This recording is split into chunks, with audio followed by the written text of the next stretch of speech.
내겐 너무 좋은 세상. 베르나르 베르베르 지음. 이봐요, 일어나야 돼요. 기상시간이에요. 릭은 뭐라고 투덜거리며 뒹굴뒹굴 하다가 베개들 사이로 머리를 깊숙이 파묻었다. 블라인드를 뚫고 들어온 아침 햇살이 은은한 빛으로 방 안에 줄무늬를 만들고 있었다. 이봐, 내 말 안 들려? 이제 일어나야 한다니까? 자명종이 처음보다 덜 상냥한 어조로 재우쳤다. 아이고, 알았어. 그만해. 릭은 그렇게 짜증을 내고는 인상을 쓰며 일어나 침대 가장자리에 앉았다. 햇살이 조금씩 따가워지고 있었다. 그는 잠 때문에 부풀어 오른 눈을 비비고 일어나서 실내화를 한 짝씩 차례차례 신었다. 자, 앞으로 갓! 실내화 두 짝이 한 소리로 구령을 넣었다. 릭은 머리를 극적이며 주방 쪽으로 이끌려갔다. 안녕? 문이 활짝 열리면서 활기차게 인사를 건네왔다. 선반 위에 놓인 여러 주방 기구들도 인사말을 합창했다. 안녕, 당신을 보니 기분이 저절로 좋아지네요. 예전엔 이런 세심한 배려가 좋기만 하더니 하고 생각하는데 의자가 친절하게도 릭이 앉을 수 있도록 식탁에서 스스로 떨어지며 말했다. 아주 부드러운 밀크커피를 마시면서 토스트와 마멀레이드를 먹으면 힘이 날 거예요. 릭은 그렇게 사람처럼 상냥하게 구는 물건들을 참고 받아들이는데 갈수록 어려움을 느끼고 있었다. 이제는 그런 물건들이 부담스럽고 짜증스러웠다. 물론 그것들 덕분에 삶이 한결 편해진 것은 사실이었다. 예컨대 그의 아파트는 크고 작은 진공 청소기들과 집진기와 그 밖에 다른 청소기들이 천장부터 바닥까지 모든 게 반짝반짝 빛나도록 열심히 청소를 하기 때문에 언제나 완벽하게 정돈이 되어 있었다. 또 세탁기는 빨래 바구니와 협력하여 향긋한 새물레가 나는 깨끗한 옷을 정해진 시각에 수킬로그램씩 토해냈다.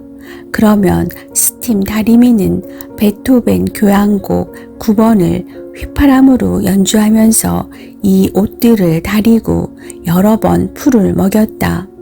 정밀 전자공학이 발달함에 따라 소형 스피커와 음성 합성기를 어디에서나 설치하는 것이 가능해졌고 거의 사람처럼 말을 하는 가전 제품들이 쏟아져 나왔다. 혼자 사는 사람들이 갈수록 늘어나는 상황에서 그런 제품들은 확실히 삶을 안락하게 만드는 데에 기여하는 바가 있었다. 하지만 기계가 사람처럼 구는 것도 어느 정도지 이건 해도 정말 너무했다. 가장 하찮은 도구들조차 제가 맡은 일을 주도적으로 하겠다고 기를 쓰는 상황이 되었으니 말이다. 셔츠는 제 스스로 단추를 채웠고 넥타이는 마치 뱀처럼 제 스스로 사람의 목 주위에 감겼다. 텔레비전과 하이파이 오디오 세트는 서로 자기가 먼저 집주인을 즐겁게 해주겠다고 다투었다. 사정이 이쯤 되고 보니 릭은 때때로 소박하고 말없는 옛날 물건들이 그리웠다.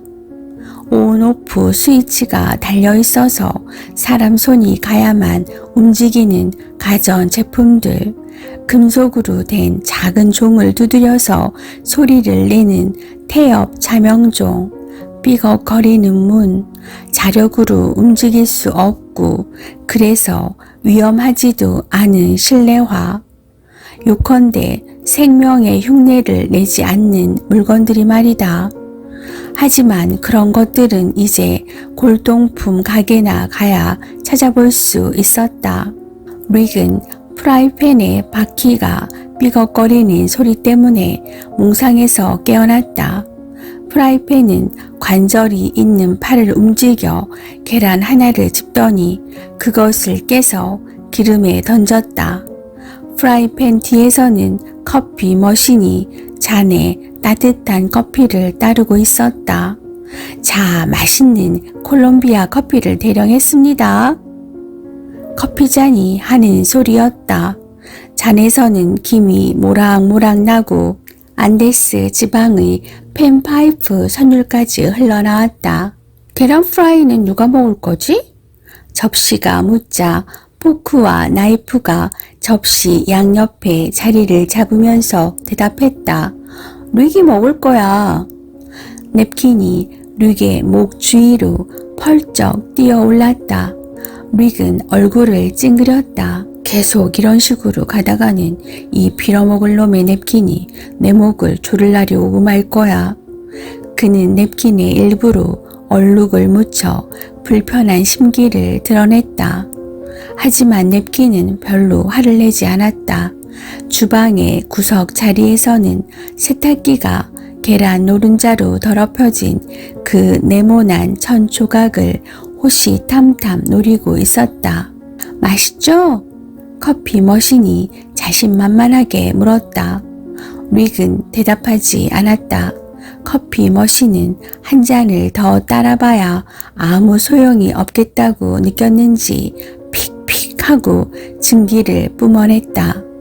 과일 앞찾기가 마치 음식에 대한 손님의 반응에 불안해하는 주방장처럼 물었다. 아침 식사가 마음에 안 드시나 보죠?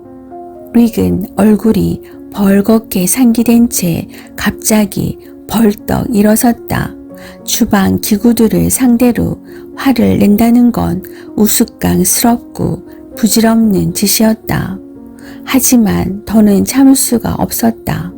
이제 물건들이 그를 히스테리 환자로 만들어가고 있었다. 날 좀 가만 내버려둬. 무거운 침묵이 내려앉았다. 좋아 얘들아, 릭이 원하는 대로 해주자. 릭은 아주 조용하게 아침을 먹고 싶은 거야. 토스터가 그렇게 다른 주방 기구들을 타이르면서 노릇노릇한 빵 조각에 가염 마가린과 마멀레이드를 고루고루 펴서 발랐다. 그때 갑자기 라디오가 제 스스로 떠들어대기 시작했다. 이제 오늘의 새 소식을 전해드릴 시간이군요. 먼저 오늘의 날씨입니다. 닥치지 못해? 릭이 라디오를 노려보면서 쏘아 붙였다. 라디오는 곧바로 꺼졌다. 하지만 그때를 기다렸다는 듯 이번에는 텔레비전이 소리를 내기 시작했다. 오늘도 좋은 하루 맞으시길 기원합니다. 지금 한창 아침 드시는 중이겠죠? 여러분 모두 아주 맛있게 드시고 사회자가 환한 미소를 지으며 생기 발랄하게 떠들어대고 있었다. 릭은 전원 코드를 뽑아 버렸다. 다행히도 그의 라디오와 텔레비전은 구형이라서 손으로 전원을 끊는 것이 아직 가능했다. 신제품들에는 영구 전지가 들어있었다. 그 전지들은 금속판에 고착되어 있었기 때문에 제거할 방법이 없었다. 릭은 토스트를 우적우적 씹어 먹었다. 주방 기구들을 타일러서 잠시나마 조용한 시간을 갖게 해준 토스터가 고마웠다. 그가 다시 자기 방으로 돌아가면서 말했다. 고맙다, 토스터. 천만에요. 나는 아침이 힘들다는 게 어떤 건지 알아요. 릭은 그 대답을 들은 채도 하지 않았다. 물건들이 그렇게 인간의 대화를 흉내낼 수 있는 것은 어떤 컴퓨터 시스템이 내장되어 있기 때문이다. 결국 그것들이 내뱉는 말들은 자기 기록 매체에 기억되어 있는 문장일 뿐이었다. 처음에 그 말들은 네, 아니요, 고맙습니다, 부탁합니다 등과 같은 간단한 것들이었다. 그러다가 프로그램이 점점 복잡해지면서 물건들은 이제 비록 틀에 박힐 것일지언정 시리에 빠진 사람을 격려하는 말까지 하기에 이르렀다. 내일은 또 다른 태양이 떠오를 거예요. 걱정하지 마세요. 일이 잘 풀릴 거예요. 진정하세요. 그렇게 하찮은 것 때문에 화내실 필요 없잖아요. 날씨가 좋아질 모양이에요. 하는 식으로 말이다. 점점 더 정감 있게, 점점 더 인간적으로 그런 물건들을 만드는 사람들의 슬로건이었다. 이제 저 말하는 물건들의 넌덜머리가 나. 릭이 그렇게 볼멘 소리를 하는데 비디오폰이 소리쳤다. 누가 왔어요? 릭이 대꾸를 하지 않자 비디오폰은 숫제 악을 썼다. 누가 왔다니까요? 나 귀 안 먹었어 임마. 받을래요? 아니면 내가 메시지를 녹음할까요? 누군데? 어떤 여자예요. 젊어 보여요? 어떻게 생겼는데? 예뻐요. 당신 옛날 여자랑 조금 비슷하게 생겼어요. 그 여자를 닮았으면 예쁘다고 볼 수 없지. 게다가 10중 8구는 히스테리 환자일 거야. 어쨌든 바꿔봐. 화면에 상냥한 얼굴 하나가 나타났다. 릭 베를렌 씨 계신가요? 바로 접니다. 무슨 일로 오셨죠? 저는 조아나 아르통이라고 합니다. 어떤 여론조사를 위해서 잠시 시간을 내주셨으면 하는데요. 무슨 여론조사인데요? 저희는 남성들이 여성에게서 듣고 싶어하는 말들이 어떤 것인지 조사하고 있습니다. 여성 로봇에 기억시킬 대화 문장을 세련되게 만들기 위한 것이죠. 말이 떨어지기가 무섭게 비디오폰의 카메라가 줌 렌즈를 여자의 가슴으로 향하게 하고 천천히 화각을 좁혀 나갔다. 릭은 그렇게 비디오폰이 시키지도 않은 짓을 하는 바람에 마음이 거북했다. 댁으로 올라가도 되겠습니까? 릭은 턱을 문질렀다. 면도를 제대로 하지 않아서 수염이 까칠했다. 전날 전기 면도기를 박살낸 것이 후회되었다. 한창 아침 식사를 하고 있는데 면도를 해주겠다고 나대기에 홧김에 놈을 묵사발로 만들어 버렸던 것이다. 좋아요, 들어오세요. 하지만 그 금발의 여자는 강도였다. 그녀는 문이 열리자마자 권총을 빼어들고 조심성 없는 릭을 대바람에 제압해 버렸다. 그녀는 3분 만에 릭을 의자에 묶어놓고 그의 아파트를 털기 시작했다. 어때 베를렌 씨? 문에 철갑을 두르고 비디오폰에 여러 대의 카메라를 달아도 보호가 안 된다는 것을 알았겠지? 그러니까 처음부터 잘난 척 하지 말고 조심을 했어야지. 조아나 아르통이 그렇게 훈계를 했다. 그녀는 토스터를 잡아 커다란 가방 속에 던져 넣은 다음 커피 머신을 집어들었다. 도와주세요. 커피 머신이 겁에 질린 비명을 내질렀다. 요것 봐라. 새로 나온 커피 머신이네. 아주 맛있는 콜롬비아 커피를 만들어주겠는걸? 조아나 아르통이 갑자기 비명을 질렀다. 복도로 통하는 문이 일부러 빨리 움직이는 바람에 그녀의 손가락이 문짝과 문설주 사이에 끼인 모양이었다. 그녀는 문의 경첩이 빠질 정도로 사납게 발길질을 해댔다. 경찰이 곧 올 거예요. 별 걱정을 다 하시네. 그들은 비디오폰이 호출을 하지 않으면 오지 않아. 그런데 내가 전화선을 뽑아버렸지. 아닌 게 아니라 가엾은 비디오폰은 접속이 끊긴 줄도 모르고 경찰서와 소방서에 긴급 구조 요청 전화를 하느라 헛되이 애를 쓰고 있었다. 여러 차례의 시도 끝에 비디오폰이 은밀하게 알려주었다. 릭, 미안하지만 통화가 안 돼요. 그러자 릭이 꽁꽁 묶여있는 의자가 넌지시 말했다. 루이 걱정하지 마세요.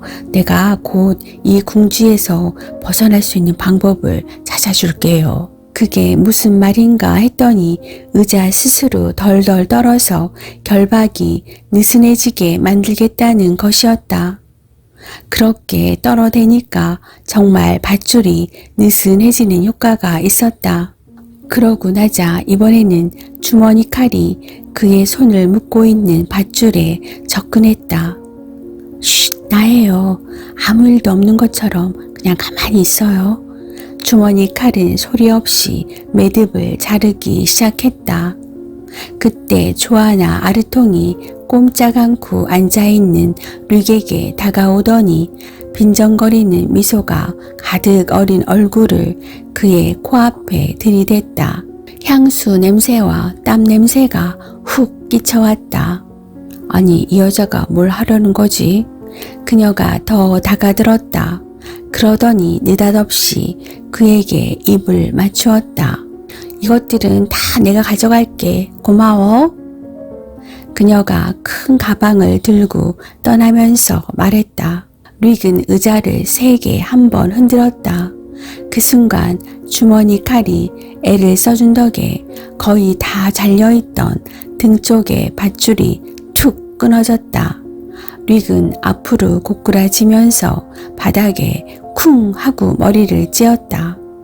그는 다시 정신을 차렸다. 머리 꼭지가 얼얼한 느낌이 들어서 만져보니 혹이 나 있었다. 그는 완전히 거덜나버린 아파트 안을 둘러보았다. 문짝은 떨어져 나가 있었고 토스터와 커피 머신과 자명종 따위는 보이지 않았다. 이제 기계들의 소음은 사라졌고 그는 혼자 있었다. 사람 흉내를 내는 그 혐오스러운 물건들을 강도가 없애준 셈이었다. 그렇다면 그 강도에게 감사하는 마음을 가져야 하는 걸까? 아니면 나를 도와주려고 했던 그 물건들을 아쉬워해야 하는 걸까? 우선 밖으로 나가야 한다는 생각이 들었다. 결국 그는 텅 빈 공간과 정적을 견디지 못하고 있었다. 그는 힘겹게 몸을 일으켜 잠바를 집어들었다. 그는 자기 집 바로 아래에 있는 카페로 내려갔다. 언제나 그의 마음을 편안하게 해주는 친근한 곳이었다.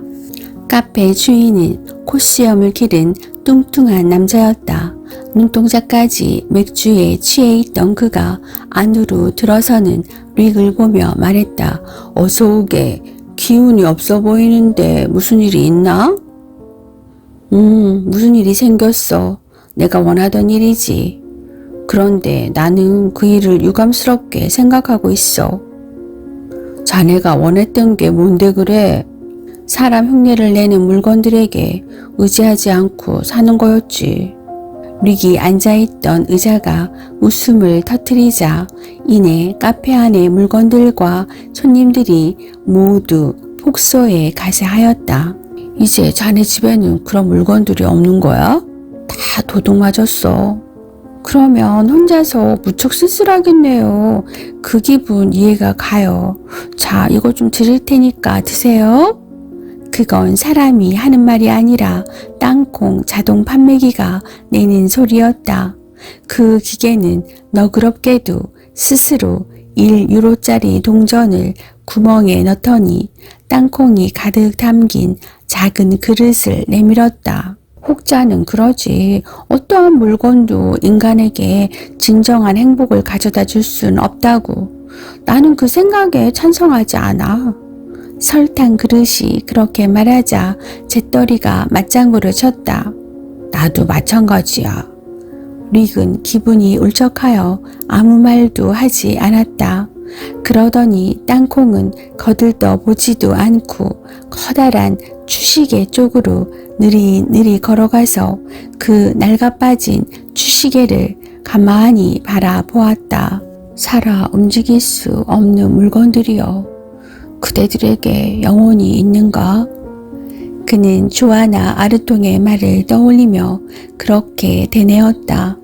그런데 놀랍게도 낡은 주시계가 마치 잠에서 깨어나듯이 달그락 하는 소리를 내더니 감미로운 여자 음성으로 대답했다.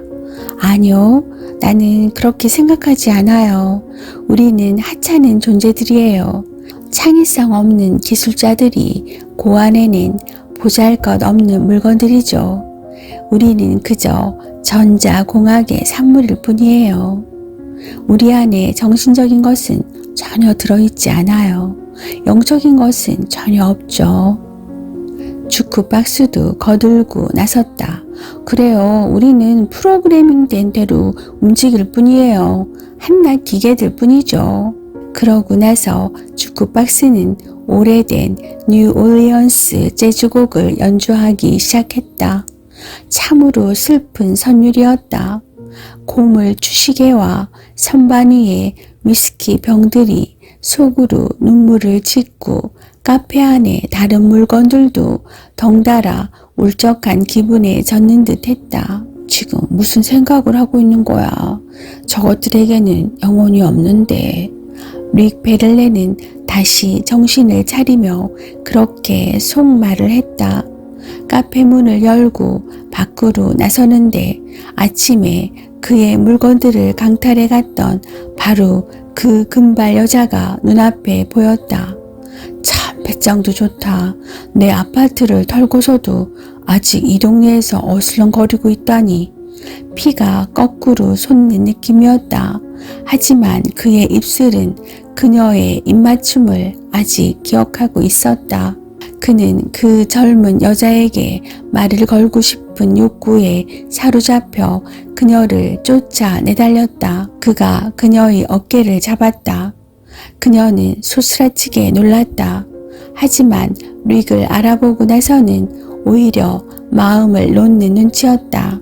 아까는 내가 권총 때문에 꼼짝없이 당했지만 설마 거리 한복판에서 권총을 빼어들진 않겠죠? 난 그러진 않겠지만 권총이 내 말을 들을까? 워낙 제 기분 내키는 대로만 하는 놈이라서 말이지. 아무 일도 일어나지 않았다. 권총은 그녀의 호주머니 속에서 잠을 자고 있는 모양이었다. 이 여자를 가까운 경찰서로 끌고 가야 하나 말아야 하나 하고 릭은 생각했다. 내 물건에 대해서는 당신을 원망하지 않겠소. 어떤 점에서는 그것들을 없애준 것에 대해서 약간의 고마움마저 느끼고 있으니까요. 그런데 당신의 키스가... 뭐라고? 내 키스? 여자는 금방이라도 짜증을 내며 가버릴 태세였다. 릭은 잠시 머뭇거렸다. 길거리에서 여자에게 치근거리는 건 결코 그가 좋아하는 행동이 아니었다. 하지만 상황이 상황이니만큼 그것을 받아들여야만 했다. 그녀는 그가 쭈뼛거리는 것을 보고 까르르 웃더니 그의 두 어깨를 잡고 꽉 누르면서 그를 건물 벽에다 밀어붙였다. 그러고는 느닷없이 그의 셔츠 깃을 움켜쥐었다. 그때 릭은 그녀를 쫓아온 게 과연 잘한 짓인가 하고 생각했다. 그녀는 옷깃을 양쪽으로 휙 잡아당겨 그의 가슴이 드러나게 했다. 그는 너무 놀라서 그녀를 뿌리치거나 말을 할 엄두조차 내지 못했다. 그저 그녀의 손이 움직이는 것을 눈으로 쫓고 있을 뿐이었다. 그녀의 한 손이 그의 가슴 속으로 파고 들어왔다. 릭의 살가죽이 갈라졌다. 그는 자기가 곧 죽을지도 모른다고 생각했다.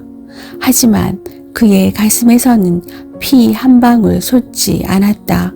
그녀는 그의 살 속에 젓갈색 털로 살짝 덮인 채 감춰져 있던 뚜껑을 열고 인공 심장을 끄집어냈다. 그러고는 그 인공 심장을 릭의 손바닥에 올려놓으면서 소리쳤다. 이런 걸 달고 있는 주제에 사랑을 할 수 있을 것이라고 생각해? 어쩌면 이렇게 뻔뻔할 수가 있지? 내 앞에 있는 당신은 한낱 기계일 뿐이면서 감히 다른 기계들을 심판하고 있어. 나는 아침에 당신 집에서 살아 움직일 수 없는 물건들이여 그대들에게 영혼이 있는가? 라고 혼잣말처럼 물었어. 하지만 내가 진짜 묻고 싶은 건 이거야. 살아 움직이는 인간들이여 그대들에게 진정 영혼이 있는가? 그녀는 팔딱거리는 빨간 기관에 눈길을 붙박고 있었다. 릭도 자기 손바닥 위에서 움직이고 있는 그것을 찬찬히 살펴보았다. 잘난 척 할 것도 없고 자신이 남과 다르다고 생각할 필요도 없어. 이건 흔해 빠진 모델이야. 유압식의 장치가 들어있는 인공 심장일 뿐이라고.